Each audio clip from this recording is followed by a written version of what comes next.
funny that philosopher Kierkegaard, you don't usually hear a joke that starts like that, by the way. He wrote 150 years ago, and he was one of the first people who really wrote about anxiety. He was one of the first psychological philosophers. And he regarded himself as rather useless, all things considered. And he wrote a section in one of his books about all the industrialists that were operating in Europe at that time, trying in every possible way to make life easier and easier and more efficient and productive for everyone, which was definitely happening during the Victorian period, and Europe was rapidly transforming into an industrial powerhouse. And he said, someone as useless as him, with an orientation towards being a student who liked to sit and contemplate ideas and talk in cafes and smoke cigars and drink, could never do anything to make anything easier for anyone than everyone was already trying to make it. And so he thought that his task would be to make things more difficult for people, because there would come a time when what people wanted wasn't more ease, but more challenge and more difficulty. And that's really smart, you know, and it's witty and it's true. And one of the things that I've come to understand, I believe, is that, and Dostoevsky knew this too, he wrote about this in Notes from Underground. It's a great book, very short book, brilliant, absolutely brilliant, compelling, dark read. It's the confession of a miserable, resentful, like murderously genocidal bureaucrat who evaluates his own soul, I suppose, and confesses his sins. And it's also a critique of the idea of utopia oriented towards security. And Dostoevsky, who was dealing with the set of ideas that are really tearing us apart culturally right now, this idea of a eventual utopia based on something like security and safety. Dostoevsky really objected to that back in this, like 1860, a long time ago. He said, you know, the thing about people that you don't really understand is that, he said, fundamentally we're ungrateful and we can curse. That's what distinguished us from the animals, which I thought was pretty damn comical. But he said something very interesting, you know. He said, if you set up a utopia so that all people had to do is eat cakes and busy themselves with the continuation of the species, that, yeah, right, Russian humor, you know, that after a surfeit of that, after enough of that, which would happen quite quickly, people would just go mad just to break things, just so something unexpected and remarkable could happen, and that we're not built for security and safety, but for something, well, let's call it adventure, something like adventure. That's a good thing to know, you know, because you don't want to suffer unduly. That seems reasonable. And you might think, because of that, that really what you want is happiness.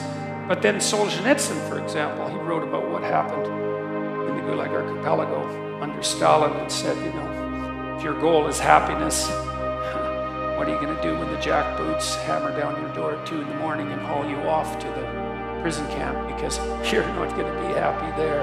And so, you know, happiness is a boat that's easily capsized, and the waves are always there. And so if your philosophy is one of, say, impulsive happiness, same sort of thing Dostoevsky was pointing at, and Kierkegaard, then you're not prepared when all hell breaks loose. And all hell, it will absolutely 100% break through at some point in your life. And you're lucky if it won't be decades. You know, it'll certainly be some of it, and it might be a lot of it. And for some of you, it's going to be damn near the whole thing.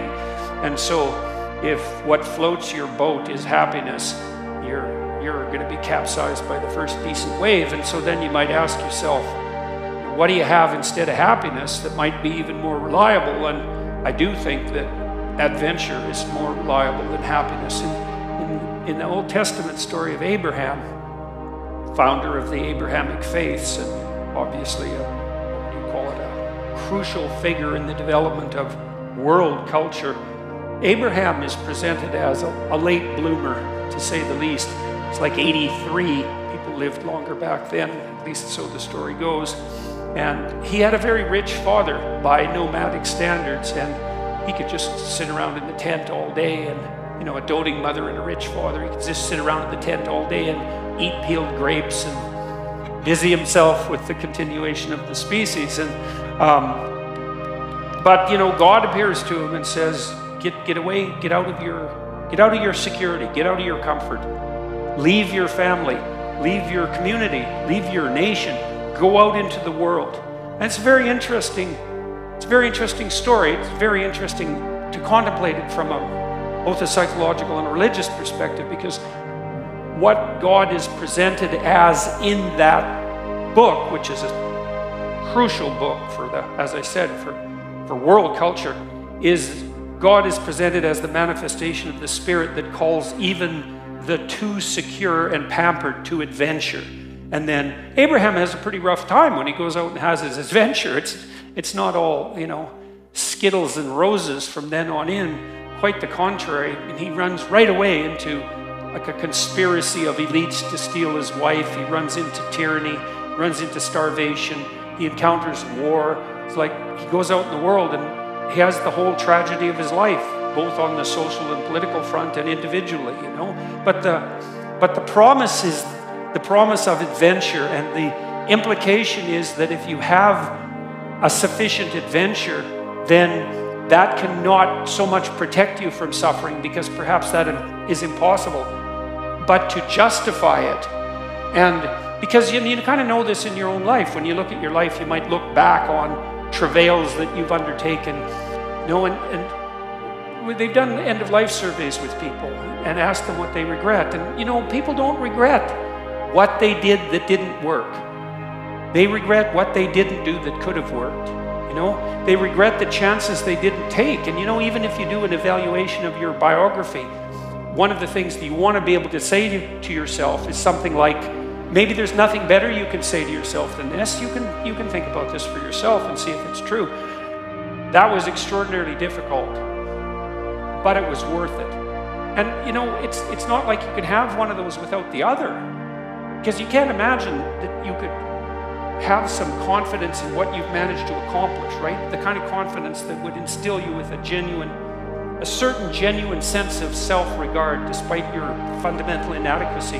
To have that fundamental sense of self-regard that's grounded in something real, it has to be based in a narrative that approximates that was extremely difficult, but it was worth it. You have to have both of those.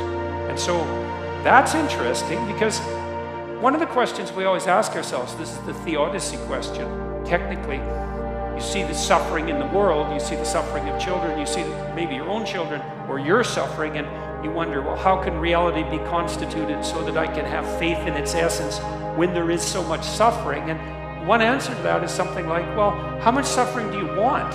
And you might think, none. It's like, yeah, I don't think so. I don't think that's right. At least you want something approximating optimized challenge. So you could say, at least you want to be pushed to your limit. And maybe you find the most exciting times in your life. In fact, you'll pay for this. You'll pay to have this experience, to be pushed to your limit. Like, not beyond it, or maybe even a bit beyond it, And maybe not so far beyond it that you crumble and break and things fall apart, but, could you be pushed to your limit optimally if there wasn't the possibility of falling apart and breaking? Like, that's an open question. How are you ever going to take something seriously if the consequences aren't actually serious? And there's something delightful about dancing on the edge. That's why Hawaiians believed that surfing was sacred, and it's because to surf you have to be on the edge, right? And the waves can come and take you out at any moment, but without the possibility of the waves rising to take you out, then you can't dance on the edge. And maybe that's exactly what you want to do, And there's good evidence from the neuroscience literature that consciousness itself is something akin to dancing on the edge. So technically, when you're conscious, when you're awake, your brain is occupying a position between something. It's a position that's something like between chaos and order. And if your brain's maximally ordered, well, you're just bored and nothing is changing. And if you're chaotic, then it's anxiety and catastrophe. But you want to be positioned right between those two, and that's when your consciousness is optimized, you know. And when your consciousness is optimized, then you're deeply engaged in life and everything seems alive and meaningful. And maybe that's the solution in some profound sense to the problem of suffering, is that you optimize your interaction with chaos rather than being protected all the time from everything that could hurt you.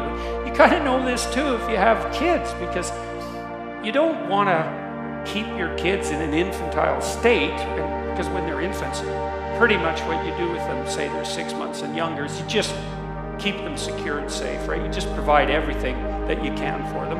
You have to do that because, well, what are they going to do? They just lay there fundamentally and squawk now and then. I mean, it's not like they're ambulatory. They can't go out and do things for themselves, and so it's up to you, and your goal is to keep them secure and safe. But once they start being able to move around, then increasingly it's sort of up to them. And if you have any sense as a parent, the psychoanalysts used to say, the good mother necessarily fails.